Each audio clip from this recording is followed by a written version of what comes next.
Good evening. I'd like to welcome everyone to the Pitt County Planning Board meeting tonight. People that's watching us by cable and also in the audience, we have Commissioner Colson. Welcome. If we could get the roll call, please. Hey, Barefoot. Here. Brad Goose. Here. R.J. Hemby. Ricky Hines. Here. Matt Nobles. Here. Johnny Penner. Here. Kenneth Ross. Here. Danny Smith. And Mr. Chairman, we were notified that Clayton Malloy Jr. and Maria Rogerson will not be here tonight. Thank you, Tab.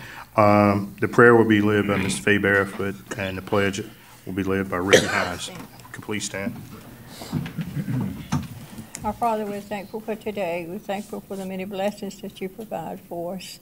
And just now, Lord, we asked you to watch over us as we carry on a portion of the business for the county and help us to work together to bring honor and glory to you. In your name, amen. Amen. Could face the flag, please. Pledge allegiance to the flag of the United States of America and to the republic for which it stands, one nation, under God, indivisible, with liberty and justice for all.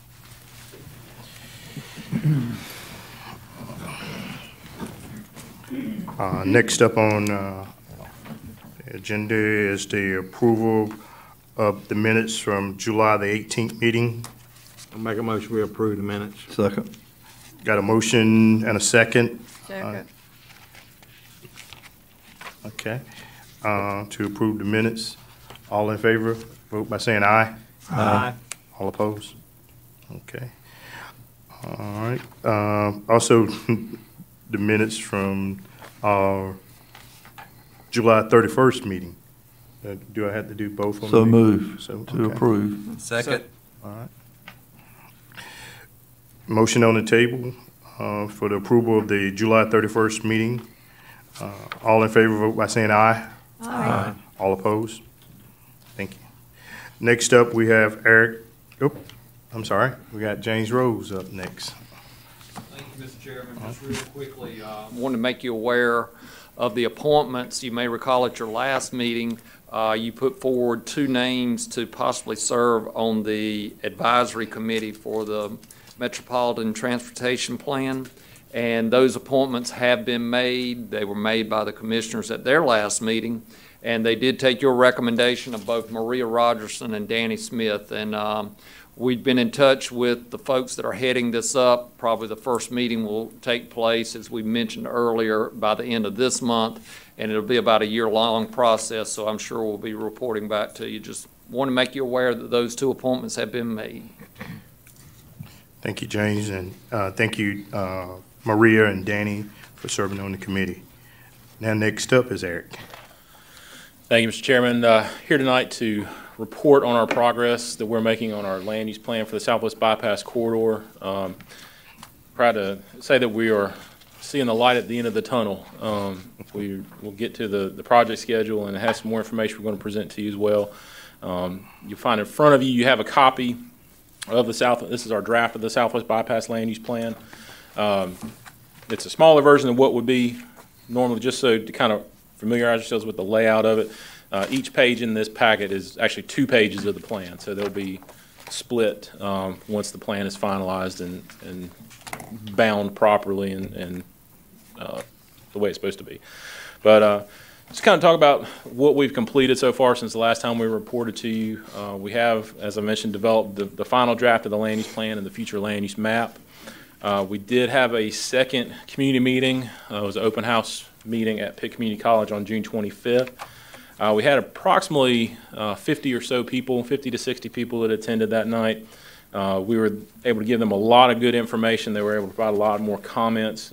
As I said, this was the second meeting we've had with them. Had a lot of the boards and the information that you see in the plan tonight. And also were able to provide a formal presentation to the folks that attended. We did actually 2 presentations that night. We had one at 4 and one at 6. So if people couldn't be there earlier, they could still come and they'd get the same presentation. So we were very pleased with the outcome of that, and a lot of the input that we got that night you'll see also is reflected in this final draft of the plan. Then also we've finalized. We've been working with our sub-consultant. We're working with Stewart out of Raleigh as our consultant on the plans, helped draft this, but we also have a sub-consultant, WSP, that conducted a transportation analysis and was able to provide some sort of recommendations on improvements that can be needed on future roadways and due to the growth and development around the bypass. And a lot of that's also incorporated in this plan. And that report that they're providing is also going to be part of the appendices, which we're still working on to add to this. So just kind of briefly go through some of the policy recommendations and things that are in the plan. As we've told you before, this is a collaborative effort between the county, town of Ayden, Winterville, NCDOT, and Greenville, as well as the Greenville Urban Area MPO. This is our steering committee and our technical team, so we have a lot of people that are pretty actively involved in reviewing this plan and going through it and making sure that everything is the way it should be. So we have our steering committee, Mr. Hines and Ms. Barefoot from the planning board. We also have Chris Darden from the city of Greenville Planning and Zoning Board. Terry King had served on it previously, and he had to drop off, and Ms. Darden replaced him. But also Buddy Bulow from the town of Ayden and Dr. Gregory Monroe from the town of Winterville Planning Boards. Then our technical team is just comprised mainly of staff from all the municipalities, James, myself, Ben Rogers, Ben Williams, and Brian Jones from the town of Winterville. Ryan Pirtle, who's the transportation planner for the Greenville Urban Area MPO, as well as Tom Whitenauer with the city, Stephen Smith and Steve Harrell with the towns of Ayden, and Dominique Boyd from NCDOT, and also Chris Paget from GUC. And then we also have our consultant team on the right there, mainly Jake Petrosky, who's our project manager. He's the one that's been leading most of our efforts and did most of the presentations at our public meetings as well, and then the rest of their staff as well. So with the plan, we were able to develop several goals and a vision statement for the plan. And the goals are, for one, to provide a safe, efficient, and convenient transportation system, to support economic development, to grow smart where infrastructure exists and will exist, and to balance different types of development, to collaborate between governments and partnerships, to have a cohesive design and an attractive community, and also preserving our agriculture and natural resources. And the vision statement sort of reflects these goals. The Southwest Bypass Land Use Plan provides a framework for a coordinated approach to land use, road infrastructure, schools, and utilities in the area surrounding the bypass to create well-designed, cohesive development that strengthens existing communities and balances new employment, commercial and residential areas with agricultural and open space preservation. And so this is the future land use map. This is what you have in front of you tonight, the larger scale, and also what's on the board here in front of everybody. You can see a lot of the elements of this plan came out of that public comment sessions, or those public comment sessions we had at PCC. One of the main things we heard was that people wanted to preserve the agricultural and rural feel of this area. So what you see, particularly west of the bypass, is a lot of agricultural area that's been set aside for primarily very low density residential. Not a lot of commercial, but preserving that agricultural and rural feel. You also see around the interchanges, there's some potential for development through there, particularly with the dark brown. That's our mixed use area, and also suburban residential in the yellow. There's a good amount of industrial, which is the purple color you see towards the north and then towards the south. That sort of fits with the existing land use patterns that are in that area already. Towards the north, you have access to the rail line. You also have the landfill up there, and to the south towards Ayden, you have a lot of existing industrial development down there. There's also some conservation areas and some residential areas primarily to the east. And then several commercial areas that sort of recognize the existing commercial patterns along, particularly like NC 11 and Highway 13. We have 13 character areas ranging anywhere from open space and agricultural on down to commercial, office, institutional, and industrial. These are going to define how we want to develop in those areas, whether it's, for instance, with the Rinston Historic District, that is going to be a character area on its own. It says it's characterized by working farms and larger homesteads, and new development should preserve view sheds and incorporate architectural details of historic homes. But at the same time, with things like suburban residential, comprised of single-family homes with densities ranging from 1 to 3 dwelling units. Access to sewers should be at lower densities. and lot sizes vary based on the quality of soil. So for something like a suburban residential in this area, this plan isn't going to call for a lot of commercial in that area. So that's how we're going to try to preserve that residential and rural feel throughout large parts of these areas. There are 4 different sections for policy recommendations through the plan. The first is land use and economic development. The specifics of this are to encourage a land use pattern that capitalizes on opportunities for commercial industrial development. And that's going to be to limit those development opportunities in those areas where we have set aside for commercial or mixed use or industrial, and try not to approve commercial uses out in that agricultural area that don't sort of meet the area. Again, protecting agriculture, that was a big theme that we saw. A lot of people wanted to really preserve that rural character, so that's a big component of this plan. As well as preserving historic properties in the Rinston Historic District. That's an area that it's a nationally or federally recognized historic area, so we want to make sure that we are protecting that and not allowing a lot of uses in that area that will harm that and harm that characteristic. And that could be through an overlay, a zoning overlay that may come in that would place additional sort of restrictions on development in that area beyond just the underlying zoning district. We want to make sure we're improving the quality of residential development in the area, and also allowing conservation design in certain areas. And what the conservation design does is that allows sort of a trade-off where you get a little bit higher density of development, but you take that density and you compact it and make it more smaller, and then you reserve larger areas of open space around it so that you are still getting your development in there, but you still have that reserved open space. The second policy recommendation area is aesthetics and user experience. We want to make sure that as people are driving on the bypass that it's a pleasant experience, that you're not bombarded with things like billboards or commercial areas or industrial uses that are right up on the road. So some of these policy recommendations include improving the billboard regulations and encouraging consistency between jurisdictions. One thing I can say is that the portion of the bypass that runs through the county is not going to have any billboards. We have a billboard ordinance already that already restricts billboards along freeways. And so it's just a matter of making sure that we can encourage the city of Greenville and Ayden, who are at the other ends, to have billboard regulations that are consistent with that. So if they don't prohibit them outright, at least limit them as much as they can so that we're maintaining that user feel through the bypass. Then encouraging preservation of tree buffers along the bypass so that as properties that are adjacent to the bypass, as they develop, that they'll maintain that sort of natural buffer, or if they take it down, that they'll replant it with something so that you still have that pleasant corridor as you go through there. If you think about 264 as you're riding along, where you have stands of trees along the highway with the development on the other side, as those trees serve as a buffer, that's sort of the idea that we're going for with that. Encouraging design regulations for areas that we consider to be gateways. We know these interchange areas, particularly 13, Four Lines Road, and 102, those are going to serve as gateways in effect for the municipalities because they're going to lead right into the towns. And we'll make sure that the design at those areas makes it sort of a welcoming entrance into those towns. And then lastly, also to coordinate with NCDOT on beautification of the interchanges if possible. So things like plantings and having certain trees or shrubbery or flowers in those areas, and have certain color palettes that sort of mix together. The third area is recreation and open space. You're probably aware that we have a joint use agreement with Pitt County Schools so that we can utilize school sites for recreational purposes. But want to make sure we're continuing to utilize that. But one of the comments we also received, or one of the highlights we received at the public meetings, is the need for a park site west of Winterville. So that's incorporated into this.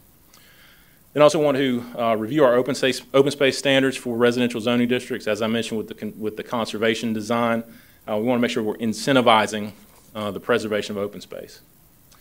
Then also conducting planning and feasibility studies for new greenways in the area, and also discouraging light pollution. A lot of people don't think about it, but to have that sort of rural agricultural feel also means maintaining that dark sky, not having a lot of light polluting that sky from neighboring commercial areas. And we also have some resources in the southern part of the county, particularly Time for Science, that has a lot of astronomy programs And so they really depend on those dark skies for those programs. And under infrastructure and transportation, we want to make sure we're updating our interlocal agreements to factor in economic development potential at interchange areas. And that's to show who is going to be able to serve those areas and that development that occurs there. And tied along with that is also exploring urban service areas and those designations. And that's what the map to the right on the screen shows. That shows what municipalities will serve certain areas, how far they can serve outward towards the bypass, and then making sure that we're focusing any kind of growth and development in those areas. And then we want to coordinate also with Pitt County Schools on where schools are going to be located, where we need new schools. Because with schools comes surrounding residential development most of the time. And so we want to try to limit, if at all possible, locating schools on that western side of the bypass to try to maintain that low-density residential development. And then also just improving stormwater controls for new development to ensure that the runoff coming from those developments aren't impacting surrounding properties. We want to improve the connectivity and enhance the capacity of the existing roadways so that as development occurs and they're developing those internal collector street networks, that they are being able to manage the traffic that's associated with that. And they're not just dumping all the traffic and making the surrounding roads worse. I want to include bicycle and pedestrian facilities on new roads, so that way that there's more of a multimodal transportation focus. We want to support the roadway improvements that are currently under consideration by NCDOT. And if you look at the map to the right there, that shows in the green, those are the projects that are currently under consideration, the widening and improvements along US 13, along Frog Level Road and Four Lines Road. And then we also want to conduct future studies and pursue improvements to address the impacts of future growth and development on other corridors, such as up at the top of the map, Stantonsburg Road, the Davenport Farm Road intersection with US 13, the Fire Tower Road extension, and any improvements along NC 11 and towards the 102 extension or interchange. So with all these policy recommendations, we also have to have a way to implement them because we want this plan to be achievable and we want it to be usable. So with the plan, we also have about 12 or 13 implementation strategies, one of which is what you see on the table or the screen here. It's called a Pitt County crosswalk table.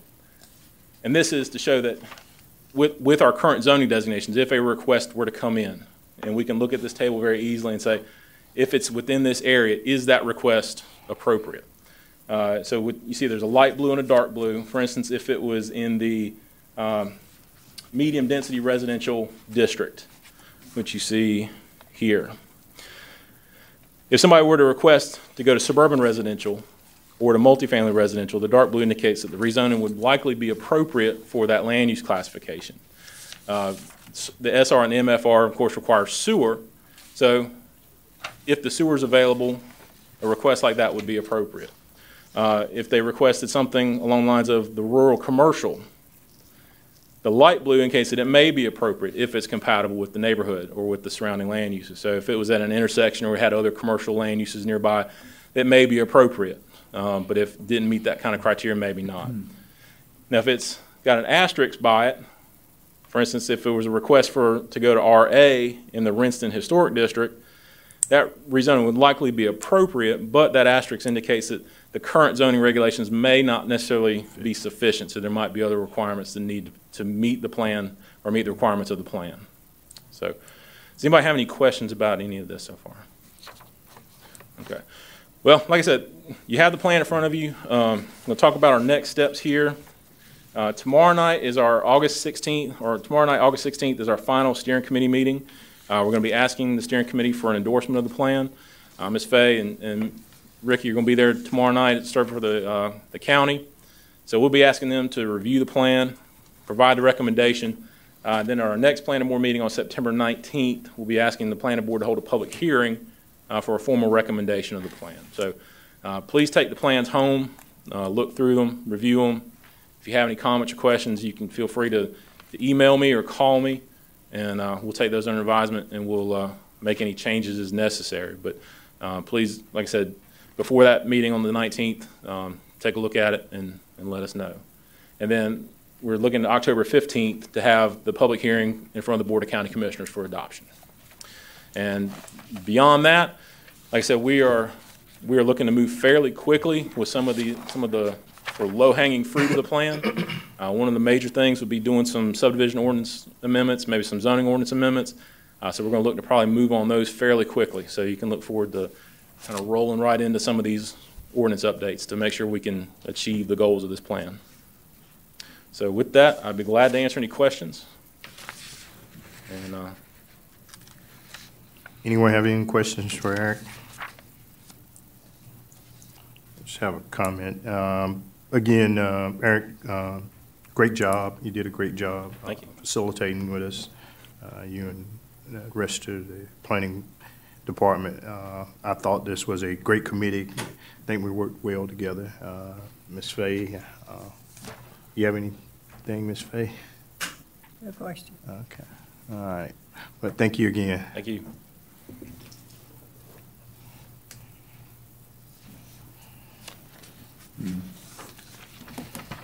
And again, we appreciate all your assistance through this planning process.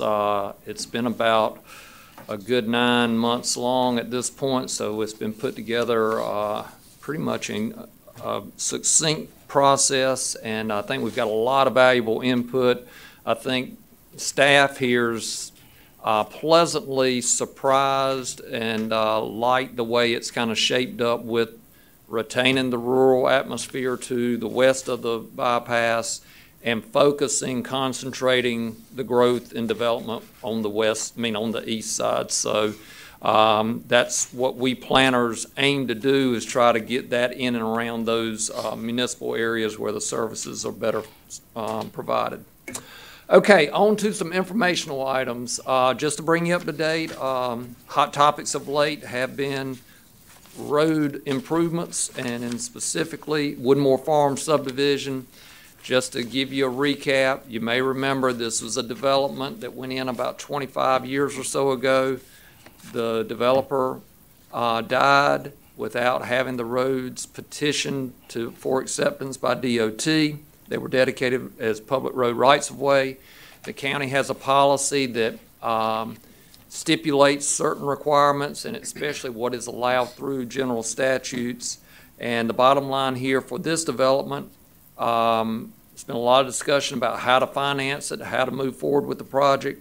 And at the last commissioners meeting on August the 6th, the board did decide to move forward with the project without having any interest charged on the funds that were dedicated for the project. So bottom line for this, it will be exactly mirrored to that which we did for Woodmore, which is an adjacent subdivision. So you can see the dollar amounts that are included, the way we've already entered into a contract with a paving contractor. Of course, it's not as simple as just paving the roads. There's a lot of drainage work, a lot of other associated work to the roadside ditches that has to be accomplished. So we're looking at about a 5-month period for the contractor to do that work. We're hoping, if you look over on pages 20, 28, and 29, you can kind of see the steps that we'll be going through, especially on page 29, of wrapping the project up. And takes about 5 months to do the work, but there's also a process of getting those roads accepted by DOT. And then ultimately, the assessment goes back on the property owners. That goes through a formal public hearing process. All said, we'll probably be wrapping this project up next year about this time. So it is a lengthy process. We did hold a meeting with several of the property owners from that development here after your July 18th planning board meeting. A lot of good discussion, and the information that's included in that agenda package was distributed that night. So any questions about the road repairs for Woodmore Farms? Okay, a couple other things. Candlewick Sewer, which is also referred to as our 2013 CDBG infrastructure grant, is getting real close to being finalized. We've got a closeout public hearing set for September the 10th. That means everything's got to be finalized according to the grant agreement. So we do have a number of items to be completed. The connections should be taking place in the next week or two. And the good news is the pump station and the collection system have been approved by GUC already. It's just a few final details that are being worked out now. We have a progress meeting first thing in the morning. Hopefully we're on to starting to make those connections by the end of this week. Another item, just for your information, a snagging, or in this case, debris removal contract has been awarded for the Contentnia Creek area. This is actually the southern end of it. It's about a 10-mile span that leads from the confluence of Little Contentnia Creek and Contentnia Creek all the way down to where it goes into the Neuse River. That's been awarded. There's an opportunity. Funds are available. If this work is done in a timely fashion, we can extend that into other areas of Little Contentnia Creek. So that's a good news item. That's money that's coming through following Hurricane Matthew. Also, a couple of items included in your package that have gone before the commissioners at their last meeting. Just want to make you aware of how the connection works here. This is a direct result of some of the things that we put in place, and Commissioner Colson was involved with that. When we went through the process of getting the policy established for these road improvements, there was also a lot of discussion about how do we prevent these new developments that are being, you guys look at them just about each month or at least every other month. How do we prevent those roads from falling into disrepair before they go to the maintenance system established by DOT? So each year now, Chris Lawson with our office has been involved with doing an annual inspection, sending notifications out to the developers, and ensuring that, number one, they're keeping the roads up to standards, and number two, if they're ready to be taken over by DOT for maintenance, start the petition process. So here's two examples of what is a direct result of those communications that come out of our office. So that's part of this whole street improvement program, and making sure we don't continue to add to our lengthy list of roads that are falling into disrepair. Other than that, you've got your monthly report included, and a couple of other newspaper articles that Tab has pulled together for your package. And Mr. Chairman, no other questions or comments. That's all we have for tonight. Okay. Anyone have any questions? Any concerns? If not, this meeting is adjourned. Thank you. Thank you.